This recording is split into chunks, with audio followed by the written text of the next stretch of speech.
Bonjour et bienvenue dans les réalisations de Fatchi, une émission au cœur des actions et réalisations du chef de l'État, Félix Antoine Tshisekedi Tshilombo, concrétisées dans toute la République démocratique du Congo par des initiatives privées et publiques.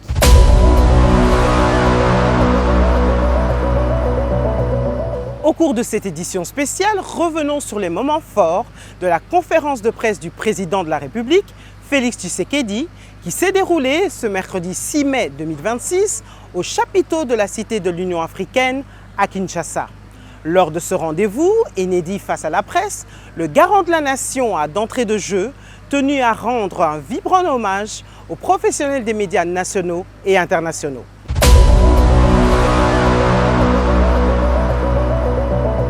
Dans son mot d'introduction, il a rappelé d'une part sa vision d'une République démocratique du Congo souveraine, unie, respectée, productive, juste et ouverte au monde, et d'autre part les 6 engagements majeurs de son second mandat: plus d'emplois, plus de pouvoir d'achat, plus de sécurité pour tous, une économie plus diversifiée, plus d'accès aux services de base et des services publics plus efficaces. Retour en quelques images sur ces échanges autour des enjeux cruciaux qui mobilisent aujourd'hui la République démocratique du Congo.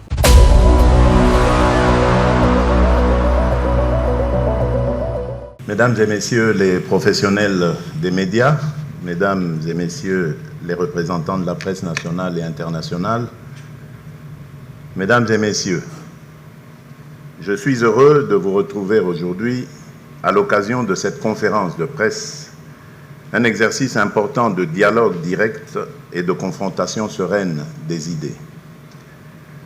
Ce moment est nécessaire. Il me permet de répondre aux interrogations légitimes de nos concitoyens, d'éclairer l'opinion publique et de permettre à la presse d'exercer en toute responsabilité sa mission d'informer, de vigilance et d'interpellation. Je veux donc commencer par rendre hommage aux hommes et aux femmes des médias de notre pays. Que vous exerciez à Kinshasa, dans les provinces reculées, au sein d'un grand réseau international ou d'une radio communautaire de proximité, vous remplissez une mission civique irremplaçable. Je vous en suis reconnaissant. Je pense à celles et ceux qui, chaque jour, dans les rédactions comme sur le terrain, souvent dans des conditions difficiles, parfois au péril de leur vie, donnent à nos concitoyens les moyens de comprendre, de débattre et de participer à la vie nationale. Je pense aux journalistes congolais et étrangers qui couvrent la guerre, aux reporters qui mettent un visage sur les souffrances de nos populations, ainsi qu'à tous les professionnels qui réfutent la facilité de la rumeur, de l'invective et de la manipulation. La liberté de la presse n'est pas une faveur accordée par le pouvoir. Elle est une exigence démocratique. Elle protège les citoyens contre l'arbitraire, oblige les gouvernants à rendre compte et contribue à la vitalité de la République et de la démocratie. Mais la liberté de la presse appelle aussi une haute responsabilité, car la guerre ne se mène pas seulement par les armes, elle se mène aussi par la désinformation, la propagande, les images détournées, les récits fabriqués et les tentatives de manipulation de l'opinion. Lorsque les puissances extérieures hostiles investissent massivement dans la manipulation de l'opinion publique congolaise, la responsabilité du journaliste devient un enjeu de sécurité nationale. Informer, ce n'est pas attiser. Critiquer, ce n'est pas détruire. Enquêter, ce n'est pas servir des agendas de déstabilisation. Être libre n'est pas être affranchi de l'éthique, de la rigueur, de la vérification des faits, du respect de la dignité humaine et de l'intérêt supérieur de la nation. Je ne demande à aucun journaliste de renoncer à son indépendance. Je vous demande d'exercer cette indépendance avec la pleine conscience de ce que représente aujourd'hui la République démocratique du Congo. une nation engagée dans un combat pour sa survie, pour son intégrité, pour sa dignité. Le patriotisme républicain n'est pas l'ennemi du journalisme. Il peut et il doit en être la boussole morale. Une information qui affaiblit délibérément les institutions de l'État au bénéfice de l'agresseur ne relève pas de la liberté de la presse. Elle s'apparente à une forme de complicité. Mesdames et messieurs, depuis plusieurs années, la République démocratique du Congo endure une guerre injuste, brutale et imposée à notre peuple. Ce n'est ni une exagération de langage, ni une lecture partisane des faits. C'est un fait juridique, militaire et humanitaire établi par les résolutions du Conseil de sécurité des Nations Unies, par les rapports des experts indépendants, par les témoignages concordants de nos populations et plus tragiquement encore, par le vécu quotidien de millions de Congolaises et de Congolais dans l'Est de notre pays.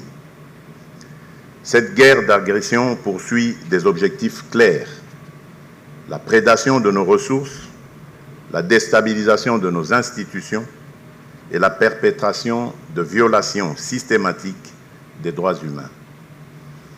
Des villes ont été occupées, des familles ont été arrachées à leur foyer, des femmes ont subi des atrocités qui révulsent la conscience humaine, des enfants ont été enrôlés et utilisés comme chair à canon. Des infrastructures construites avec l'argent du peuple congolais ont été détruites ou pillées. Que ceux qui ont voulu réduire cette guerre à un conflit interne, à une crise de gouvernance ou à une dispute tribale regardent la vérité en face. Il y a un agresseur et cet agresseur a un nom.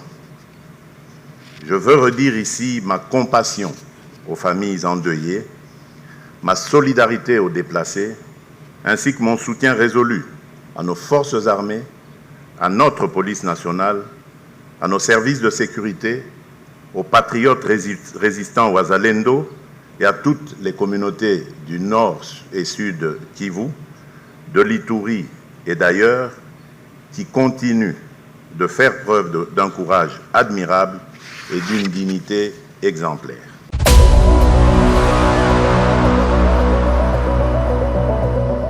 Bienvenue Makoumania de l'Agence congolaise de presse. Monsieur le Président, vous avez signé le 4 décembre des accords à Washington. Nous étions dans la salle et nous avions constaté qu'il n'y a eu aucun échange de regard avec votre homologue rwandais, ni poignée de main. Par contre, il y a eu des signes évidents amicaux avec le président Trump, faisant dire à certains que vous avez bradé les ressources minières congolaises contre la sécurité. Monsieur le Président, avez-vous bradé les richesses congolaises? Pouvez-vous nous en apporter la démonstration que vous n'avez pas bradé les richesses congolaises? Merci.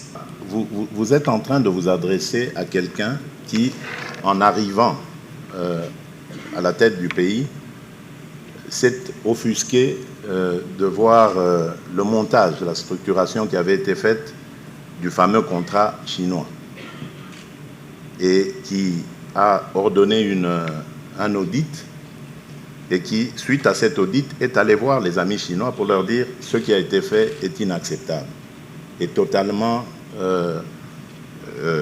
sans intérêt pour notre pays. Et ils ont été élégants.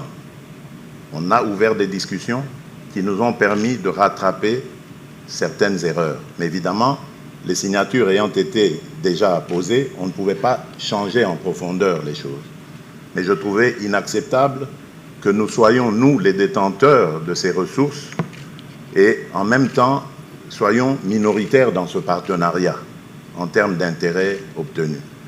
Ce ne sera pas le cas avec ce partenariat, je vous en conjure. Et d'ailleurs, je pense que nous avons déjà aujourd'hui montré les tenants et les aboutissants de ce contrat. On l'a présenté au Parlement et même à certaines organisations de la société civile, je pense ici à la CENCO, dont vous connaissez les velléités, j'allais dire d'opposition, mais je dirais plutôt de vigilance vis-à-vis de ce qui se passe à l'intérieur de notre pays, et qui ont conclu quand même par un satisfecit. Donc c'est vous dire que, comme je l'ai dit dans mon introduction, je ne serai jamais le président qui va brader les richesses nationales. Ma vision est très claire. Nos richesses doivent d'abord servir à notre pays et à son peuple. D'ailleurs, je ne suis même plus pour la simple extraction de nos minerais. Il faut désormais que ces minerais, lorsqu'ils sont extraits de notre sous-sol, soient transformés, connaissent un début de transformation. C'est vrai que nous n'avons pas toutes les technologies nécessaires pour arriver en bout de la chaîne de valeur, mais nous pouvons, grâce à la construction de plus d'infrastructures énergétiques, commencer un début de transformation, ajouter de la valeur à ces minerais et permettre la création de richesses qui va bénéficier à notre pays, à notre peuple, et aussi la création d'emplois qui vont en découler. Donc voilà, croyez-moi, je ne peux pas être ce président-là qui, pour des raisons personnelles, va brader les richesses de notre pays. C'est impossible. Bonjour Monsieur le Président, Ange Kassongo pour Reuters. En parlant de processus de paix, Monsieur le Président, nous avons suivi qu'il y a eu l'accord de Washington l'année dernière, il me semble, et ensuite le processus de Doha qui finalement a switché pour aller en Suisse. Est-ce que vous pouvez nous dire où est-ce que ça en est, pourquoi ça bloque, et si on devrait se projeter dans 5 ans par exemple, qu'est-ce que le peuple congolais pourra tirer de ce processus de paix sous la houlette, notamment de Washington? Merci. Merci, Madame Ange. Je ne sais pas, je ne comprends pas pourquoi est-ce que vous me demandez tout le temps de lire l'avenir. Il n'y a que Dieu qui connaît l'avenir. La question d'Anissé aussi était de dire quand est-ce que la guerre se terminera. Mais non, n'oubliez pas que c'est un conflit qui date de 30 ans. Madame, je ne vous apprends rien. Pendant 30 ans, notre pays a été spolié, déstabilisé et complètement désorganisé, désarticulé. L'histoire nous dira s'il y a eu des complicités internes au sommet des institutions pour faciliter cela. C'est un autre débat. Pour revenir à ce que vous dites, à vos questions, je dirais le processus d'abord de Doha, c'est vrai, vous avez utilisé le terme dévoyé, je crois. Non, il a switché, vous avez parlé de switcher. C'est toujours le processus de Doha. Attention, ce n'est pas un nouveau processus. Simplement, on a évité d'amener les délégations à Doha parce que vous connaissez la situation dans la région avec l'Iran et la crise qu'il y a en ce moment. C'est pourquoi, par mesure de prudence, les Qataris avaient souhaité que la Suisse reprenne la main, mais rien que pour offrir son territoire, mais c'est pas qu'il y a un début d'un autre processus. Et lorsque vous dites que les choses n'avancent pas, je pense qu'elles avancent, parce que nous avons trouvé un accord sur le cessez-le-feu, même s'il n'est pas respecté par la partie adverse. Nous avons également trouvé un accord sur l'échange de prisonniers et aussi sur l'ouverture des voies humanitaires. Je crois que si mes souvenirs sont bons, je pense qu'il nous reste 5 autres points qui sont beaucoup moins importants et qui vont nous conduire petit à petit à l'issue des discussions. Et ce que je veux vous dire ici, c'est que ne vous en faites pas, c'est normal. Comprenez cette difficulté à conclure les choses, parce que, comme je vous l'ai dit, ça fait 30 ans que le Rwanda vit sur l'économie de la République démocratique du Congo en pillant nos ressources. Donc, son économie qu'il s'est affairé à à raconter partout qu'il est le fruit de sa bonne gouvernance n'est en fait qu'un leurre. Son économie reposait sur le pillage de nos ressources. Voilà pourquoi c'est difficile aujourd'hui pour lui d'arrêter cette manœuvre, étant donné qu'il la faisait cette manœuvre avec des complicités internationales, parce que ces ressources pillées en République démocratique du Congo étaient écoulées sur certains marchés. Mais aujourd'hui que toutes ces portes se referment, c'est ce qui explique évidemment ce que vous voyez là, son agitation. Parce qu'il sent l'étau se resserrer de plus en plus sur lui.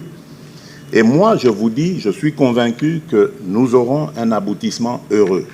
Quand, je ne sais pas, parce que les négociations, on sait comment ça va, des fois ça marche, des fois ça s'arrête, ça se bloque, parce qu'il y a eu tel incident sur le terrain, ou, enfin, il y a plusieurs paramètres qui rentrent en ligne de compte. Mais une chose est certaine, et elle nous a été dite d'ailleurs aux États-Unis, après que l'on ait apposé nos signatures, nous avons engagé l'honneur et l'image des États-Unis. Et les États-Unis n'accepteront pas que cet honneur et cette image soient souillés. Nous sommes libres de refuser de nous engager, de refuser de respecter nos engagements, nos signatures, mais nous ne serons pas libres de subir la colère des États-Unis, sa déception vis-à-vis du renoncement de nos engagements. Donc, je crois que ça, c'est tout à fait clair. Et je pense aussi que c'est tout à fait normal de la part des États-Unis que nous avons sollicité pour cet accord de paix, de se dire, mais enfin, vous avez voulu venir à Washington signer un accord de paix, vous devez le respecter, parce que personne de vous n'a été contraint de le faire. Vous êtes venu en toute liberté, vous vous êtes engagé, alors maintenant il faut le respecter. C'est ce qui explique les sanctions que vous voyez tomber depuis un certain temps. Et que j'encourage d'ailleurs, parce que nous les demandons depuis 2022, depuis le début de la guerre, de cette agression. Nous réclamons ces sanctions, et aujourd'hui, c'est chose faite, ben, tant mieux, pourvu que ça dure comme ça, parce que notre objectif, c'est de recouvrer la paix, la stabilité et surtout l'intégrité de notre territoire.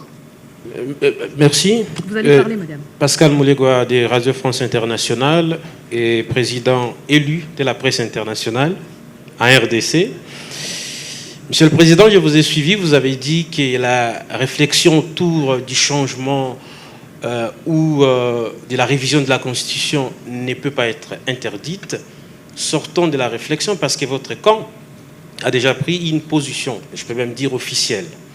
Pour votre camp, vous n'avez plus des mandats, mais plutôt des missions. Monsieur le Président de la République, seriez-vous tenté de toucher aux fruits interdits du troisième mandat, parce que vous êtes censé ne plus être au pouvoir après 2028. Merci. Oui. Bon, d'abord, Monsieur Pascal Moulegua, lorsque vous venez dans un débat sérieux, il ne faut pas amener les slogans. C'est tout à fait normal. Vous voyez, en campagne électorale, tout le monde, il est beau, tout le monde, il est gentil. C'est un peu ce qui se passe aussi. Mes partisans, c'est tout à fait normal qu'ils vantent et qu'ils amènent leurs arguments avec des slogans. Ne prenons pas ça en compte. Ne prenons pas ça en compte, c'est vraiment de l'ordre de la distraction, du débat, en fait. Mais revenons sur ce que vous avez dit. Moi, je crois qu'il y a à la fois une question qu'il faut se poser et une autre chose qu'il ne faut pas faire. La question qu'il faut se poser, c'est celle de savoir, avons-nous le droit, oui ou non, de nous pencher sur notre Constitution et de l'examiner pour voir si elle entre bel et bien en ligne de compte de nos visions. Vous savez, M. Moulegua, en politique, il y a deux catégories. Il y a les hommes politiques, femmes politiques, et les hommes d'État, femme d'État. Connaissez-vous la différence entre les deux? L'homme politique pense aux prochaines élections, l'homme d'État pense aux prochaines générations.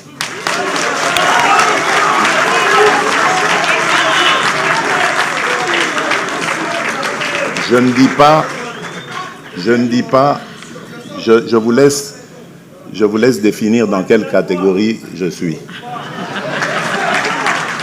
Mais ce que je veux vous dire simplement, c'est que la responsabilité que les Congolais m'ont confiée n'est pas de m'arrêter à ce que je vais faire pendant le mandat.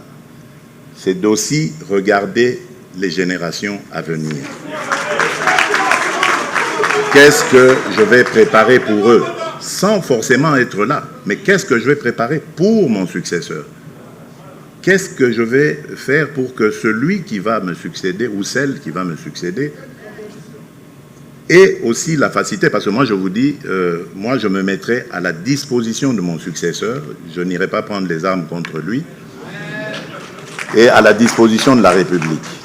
Je vais m'effacer pour lui faire vraiment toute l'honneur, tout l'honneur qui lui revient. Mais je serai là, dans l'ombre, prêt à servir dès qu'il ou elle a besoin de moi. Et donc, je pense que c'est dans cette optique qu'il faut regarder les choses. Qu'est-ce qui est bien pour nous dans cette Constitution? Faut-il la garder ou pas? Qu'est-ce qui nous interdit de nous pencher dessus et regarder cela? C'est ça. Alors, la chose qu'il ne faut pas faire, c'est de lier cet exercice à un troisième mandat. Je n'ai pas sollicité de troisième mandat. Mais je vous le dis, si le peuple veut que j'ai un troisième mandat, j'accepterai.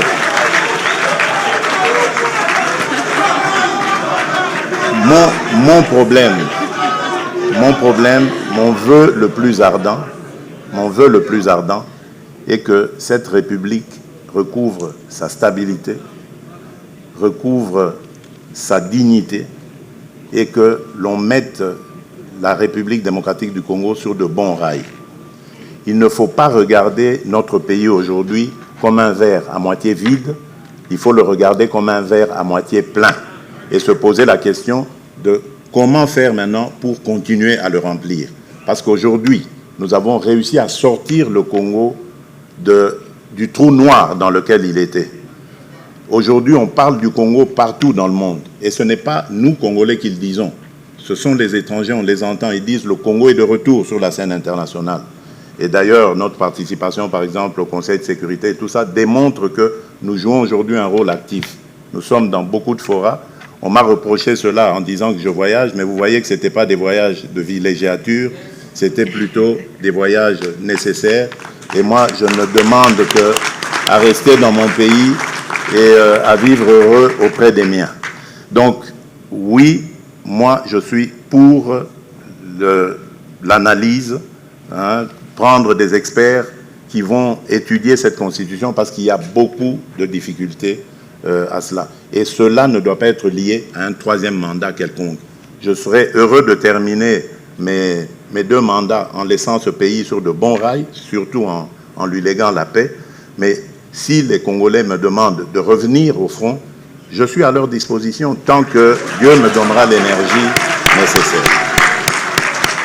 Donc vous comprenez que pour moi, si changement, révision ou tout ce qu'il y a doit se faire, ce ne sera jamais sans consulter la population, le peuple congolais, c'est-à-dire par référendum.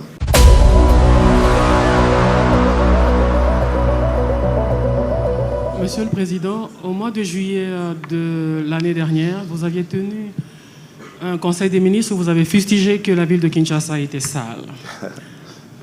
Des mesures avaient été annoncées.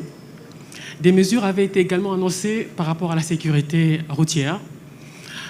Les taxis-motos ont été interdits d'accéder aux axes dits dangereux. Mais aujourd'hui, 10 mois plus tard, il y a une sorte de statu quo. Les taxis-motos continuent à emprunter les artères interdites. Il y a beaucoup de problèmes de gestion de déchets ménagers. Alors face à ce statu quo, on a comme le sentiment qu'on ne vous écoute pas beaucoup au sujet de l'insalubrité dans la ville. Ma question, le problème, ce sont les hommes ou les textes et les sanctions?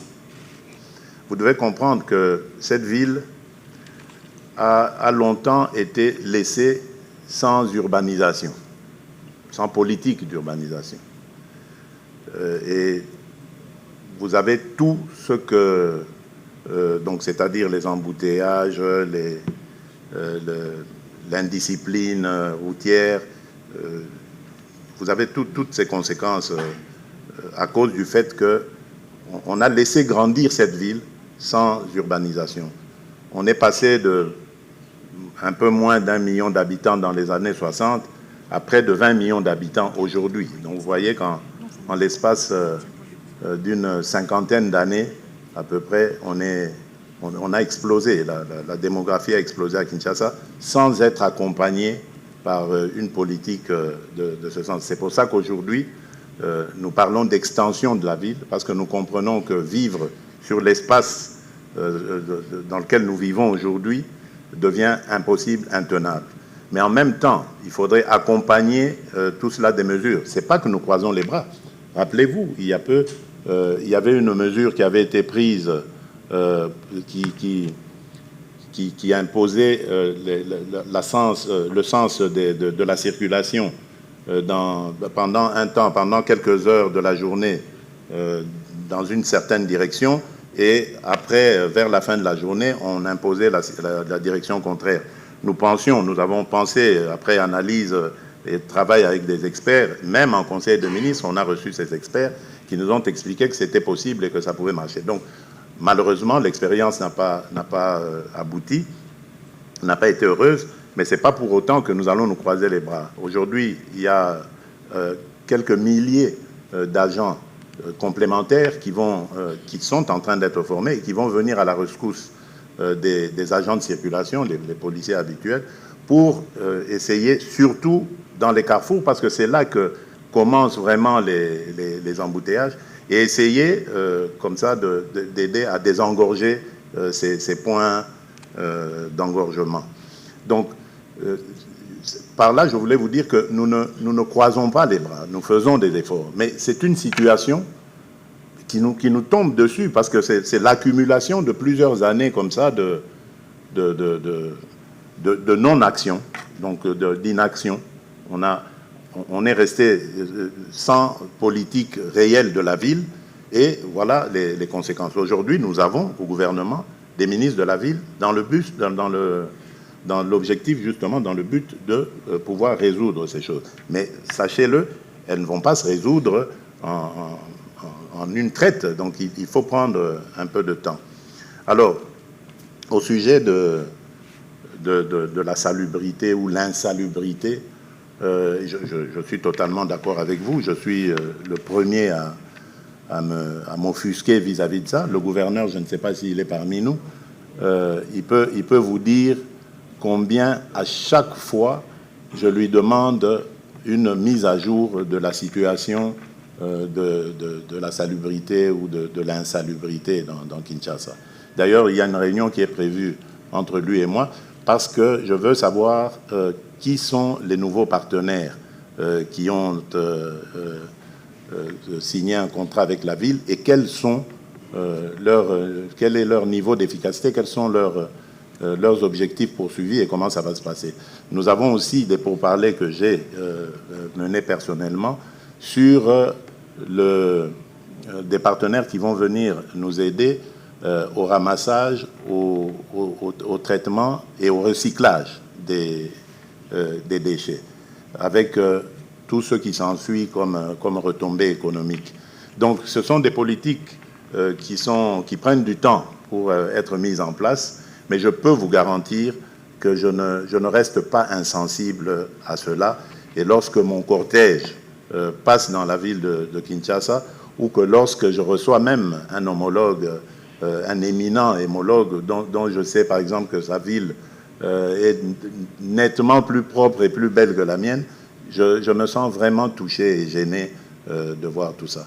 Donc je ne vais pas rester insensible, je suis à l'écoute et au suivi de tous les progrès et des efforts qui sont faits. Alors, il y a beaucoup de... Monsieur Jean-Marie Kassamba, Télé 50.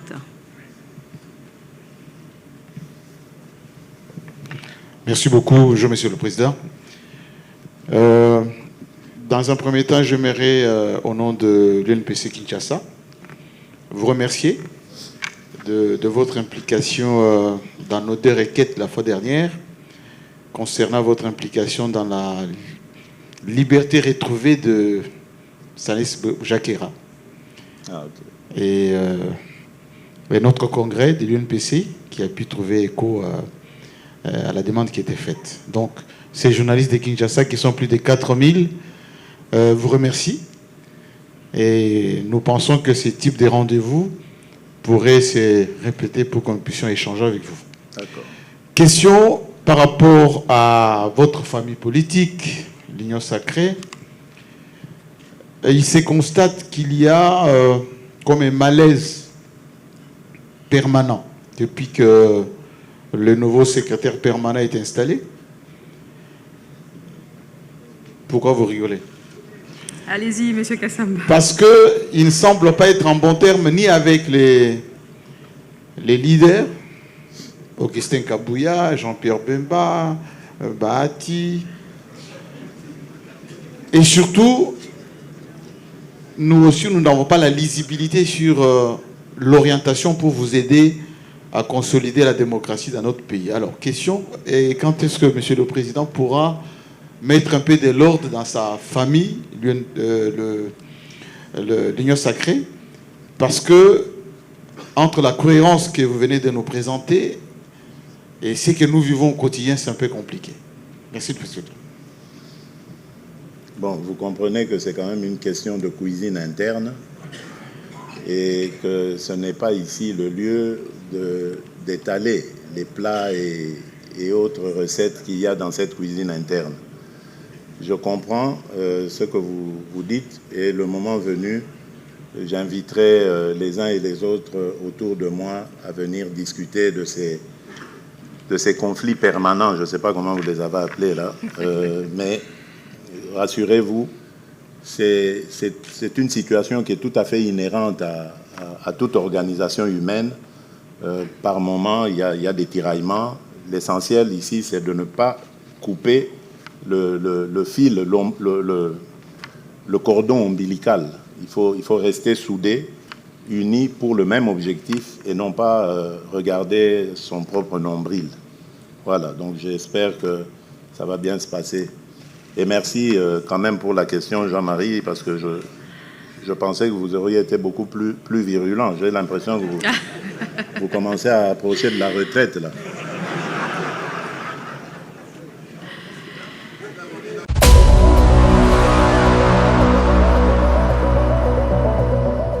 Pour conclure cette édition, il convient de retenir ces propos marquants du chef de l'État qui a rappelé que le patriotisme républicain n'est pas l'ennemi du journalisme, il peut et il doit en être la boussole morale.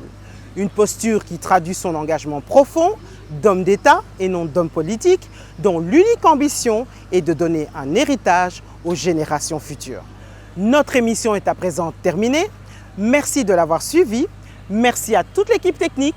N'oubliez pas de vous abonner à notre chaîne YouTube Les Réalisations de Fatchi TV et à très bientôt pour un prochain numéro de votre émission Les Réalisations de Fatchi.